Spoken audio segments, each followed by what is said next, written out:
Patay ang isang 35 anyos na motorcycle taxi rider matapos siyang hold upin at barilin ng pasaherong pinikap niya mula Tondo, Maynila patungo sa Carmona, Cavite. Ang suspect hindi pa nakontento, ginamit pa nito ang ninakaw na motorsiklo sa isa pang insidente rin ng pamamaril sa 13 Martires naman. Ginamit din ito ang ninakaw na cellphone ng biktima para mangikil ng pera sa asawa at kapatid ng nasawing rider. Nagluluksa ang pamilya ng 35 anyos na si Renren de la Viga. Isa siyang rider na hinold up at pinagbabaril ng nabook niyang pasahero gabi nitong July 9. Ayon sa pulisya, nagbook ang lalaking pasahero mula Tondo, Maynila patungo sa Carmona, Cavite. Doon na raw hinold up at pinagbabaril ang rider na humandusay sa gitna ng kalsada. Ayon sa Carmona Police, una itong inireport sa kanila bilang hit and run incident. No one from Carmona, ma'am, reported na may narinig na putok. The area, ma'am, is medyo malayo sa mga kabahayan. When na-process po yung crime scene, meron pong nakitang basyo ng bala at meron ding nakitang bala na hindi pa pumutok. Nakabulagta po siya. Saan? Sa gitna ng kalsada. May butas talaga siya sa sentido. Tapos wasak yun dito. Ayon sa pulisya, natunton sa 13 Martires ang motorsiklo ng biktima kung saan nagkaroon daw ng shooting incident na sangkot din ang suspect. Meron pong naiwang motorcycle dun sa 13 at na-confirm po ng family na yun ay motor po ng victim dito sa Carmona.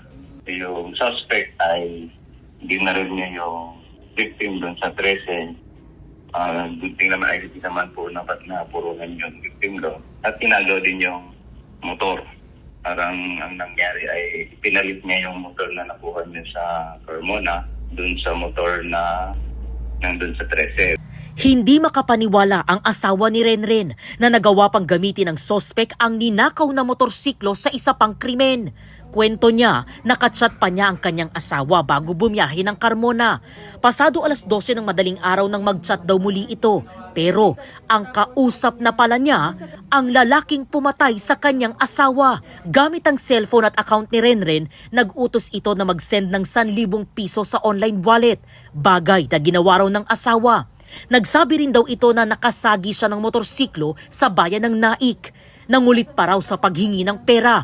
Doon na raw naghinala ang asawa. Nasa barangay daw po kasi lahat. Tapos ang sinend niya pong picture sa akin is yung motorsiklo niya po na naka-open po yung compartment ng motor. Tapos yung gamit niya kalat-kalat. Tapos doon po talaga ako nagduda. Tapos yung picture niya po is parang yung roll up lang po na nakasarado ng tindahan. Kaya sabi ko, napaisip po, hindi ganyan yung itsura ng barangay. Inisip pa raw niya na baka nahack ang account ng kanyang mister.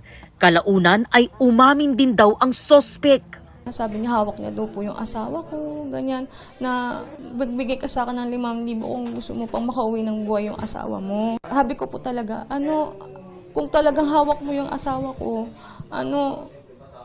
pakita mo siya sa akin. Picture, video, kahit yung voice lang na kahit 5 seconds, pakita, parang patunayan lang na buhay pa siya, nahawak niyo siya, ayaw niya pong ibigay. Humingi rin daw ng pera ang suspect sa isang kapatid ni Renren na nasa abroad.